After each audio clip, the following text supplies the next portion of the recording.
முறைகேட்டில் ஈடுபட்ட திருவள்ளூர் மாவட்டம் தாமரைப்பாக்கம் திமுக ஊராட்சி மன்ற தலைவி பதவி நீக்கம் செய்யப்பட்டுள்ளார். பதவியை பயன்படுத்தி மனைவியும் கணவனும் விதிமீறலில் ஈடுபட்டது குறித்து விவரிக்கிறது இந்த செய்தி தொகுப்பு.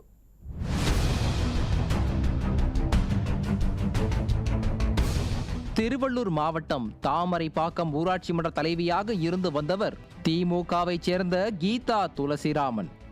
இந்த ஊராட்சியில் கடந்த 2020 முதல் 2022 ஆண்டு வரை பல்வேறு முறைகேடுகள் நடைபெற்றிருப்பதாகவும் அதன் மீது தணிக்கை செய்ய வேண்டும் எனவும் முன்னாள் கவுன்சிலரான பிரகாஷ் கடந்த 2021 அப்போதைய திருவள்ளூர் மாவட்ட ஆட்சியர் ஆல்பி ஜான் வர்கீஸிடம் புகார் அளித்திருந்தார்.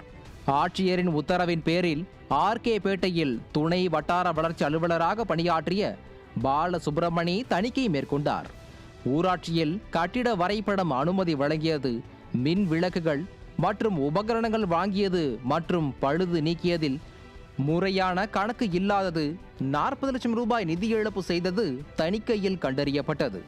அது மட்டுமின்றி மனைவி கீதாவின் அதிகாரத்தை தவறாக பயன்படுத்தி கணவர் துளசிராமன் ஊராட்சி தலைவரின் இருக்கையில் அமர்ந்து கணக்கு வழக்கு பார்த்தது, தீர்மான நகல்களில் ஊராட்சி துணைத் தலைவர் மற்றும் கவுன்சிலர்கள் பெயரில் மோசடி கையெழுத்து போட்டது, குடியரசு தினம் மற்றும் சுதந்திர தினத்தில் விதிகளை மீறி கொடியேற்றியது ஆகியவையும் தணிக்கையின் போது கண்டறியப்பட்டது.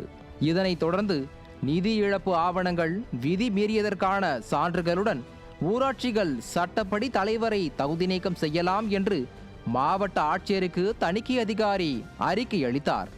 இதையடுத்து தகவல் அறியும் உரிமை சட்டத்தின் இந்த ஆவணங்களை பெற்ற பிரகாஷ் சென்னை உயர்நீதிமன்றத்தில் வழக்கு தொடரவே 4 வாரங்களில் ஊராட்சி மன்ற தலைவியை பதவி நீக்கம் செய்ய கடந்த நவம்பர் மாதம் உத்தரவிட்டது. இதனிடையே ஆட்சியர் மாற்றம் மற்றும் மிக்ஜாம் புயலை காரணம் காட்டி இந்த பதவி நீக்கம் தள்ளி வைக்கப்பட்டது.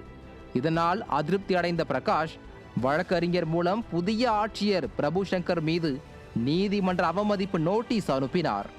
இதனைத் தொடர்ந்து பல்வேறு முறைகேடுகள் செய்து அரசுக்கு நிதி இழப்பு ஏற்படுத்தி தாமரைப்பாக்கம் ஊராட்சி மன்ற தலைவி கீதா துளசிராமனை திருவள்ளூர் மாவட்ட ஆட்சியர் பிரபு சங்கர் பதவி நீக்கம் செய்து உத்தரவிட்டதோடு அது தொடர்பான அரசாணையும் வெளியிட்டார்.